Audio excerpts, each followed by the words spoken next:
My name is Paige Topalzi, and today I'm going to be talking about sustainability. Woo! I think in the past couple years, sustainability has really become a popular topic.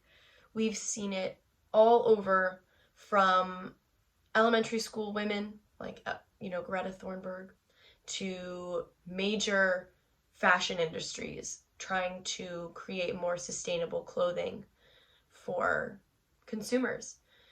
I think the word sustainability is just as popular as the word COVID right now. And I think we have seen our planet go through an emotional roller coaster in regards to climate change, starting from the fires in Australia to people in India and China being able to see outside their windows for the first time in decades, to half of California being burned down right now. We've seen a lot, and I think we as a society are realizing that we need to start making a difference. I love this topic. I find it extremely fascinating because we are the culprits. We are the ones that are creating this mess, and we need to fix our mistakes. I am trying to adopt a more sustainable lifestyle, and I'm trying to educate my family and my friends. But it is not just me that needs to make a difference, it's everybody else as well. But the reason I chose this topic is because it is so fascinating to see how our communication with sustainability is growing and changing. Sustainability is an interesting topic to talk about. It's an interesting topic to learn about, and also communicate with and to communicate about. I feel like sustainability is like this very intimidating monster.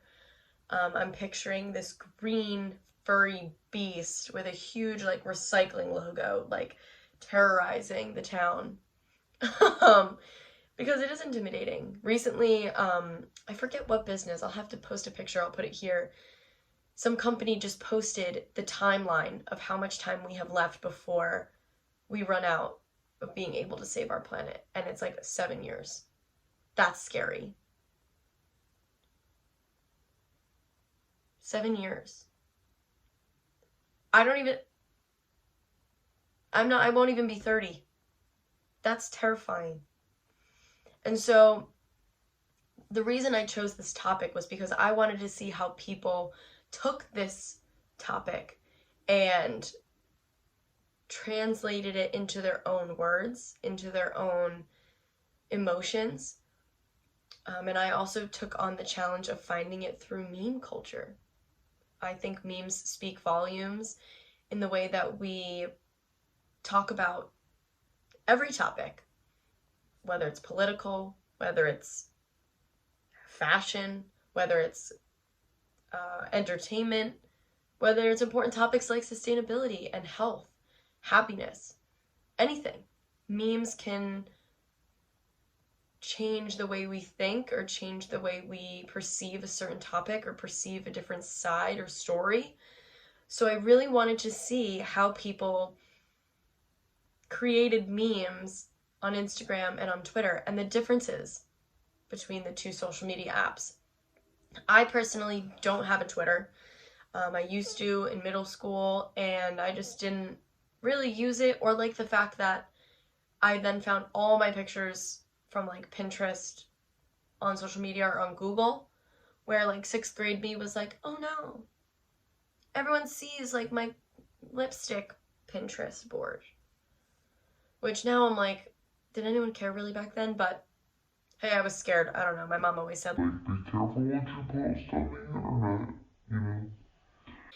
So I don't really use Twitter anymore, but I do have it for class reasons and just to have it in case, and just if I ever were to use it.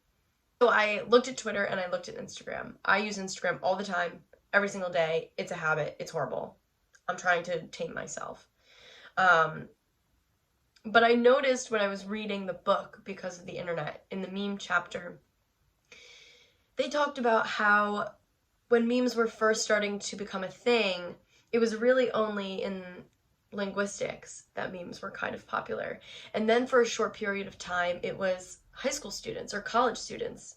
And then it died down. No one really used memes, they weren't really popular. And then all of a sudden they came back to life and everyone was using them. College kids knew what it was about, but they felt that the younger generation or the younger kids didn't really know what memes were. And so that interested me to see how different age groups portray memes. My parents are the before internet people and have no idea what memes are. I can't even begin to try and explain it to them. So I didn't even bother. I kind of explained it to them as like a comic that they would use, like that they used to see in newspapers. That's the best thing that I could have come up with. But anyways, I noticed that on Instagram, the memes tended to be a lot funnier and a lot more casual. And I think that that reflects a lot of how people my age reflect their emotions. I find that a lot of people my age tend to put humor on top of their issues, make fun of themselves, to laugh at themselves, to have others laugh at them. So that way we're not really exposing our full wound. We're not really showing how upset we really are or how dark or deep we must be feeling. I'll just slap some humor on top of it. We're fine. I'm fine. It's all good. So I think these memes on Instagram portray that where, oh my god, the world's ending, but we can make it funny. And I found it through these. There's the one of Brad Pitt and Jennifer Aniston that I'll post right in this area, talking about Brad Pitt being a single-use plastic and Jennifer Aniston dramatically like walking away. That's funny. And people can relate to that, and people understand that action and how it can be portrayed in this. There's the other one. This is more of an iconic meme. I've seen this like trending multiple times. And it's the woman walking away, the gentleman looking back, and his girlfriend looking at her like, what the hell? This, I'll post it here, is funny. Then when we go to Twitter, I noticed that it was more serious. Like this picture right here. They're wanting kids to start learning how to plant and how to create gardens so that when they get older, they can do it at home. It's not funny. And I find that maybe Twitter is because it's maybe more of an older audience. Twitter may be more of a serious platform. And this other one with Bill Nye and this gentleman who's the astrophysicist, I cannot remember his name. I'm going to insert it up top. It's more of a funnier picture, but it's still like relevant to the more serious side of memes. And I found that to be extremely interesting. And I think because it has to do with age and who uses these applications makes a huge difference on how we portray our emotions and the seriousness of certain topics. Instagram could be more casual, more lighthearted, and Twitter is more short, sweet, to the point, and serious. And that interested me a lot. And I was shocked to find that out because I feel like Twitter is more of a funnier app, but all the memes that I saw were serious and more educational and informational than Instagram.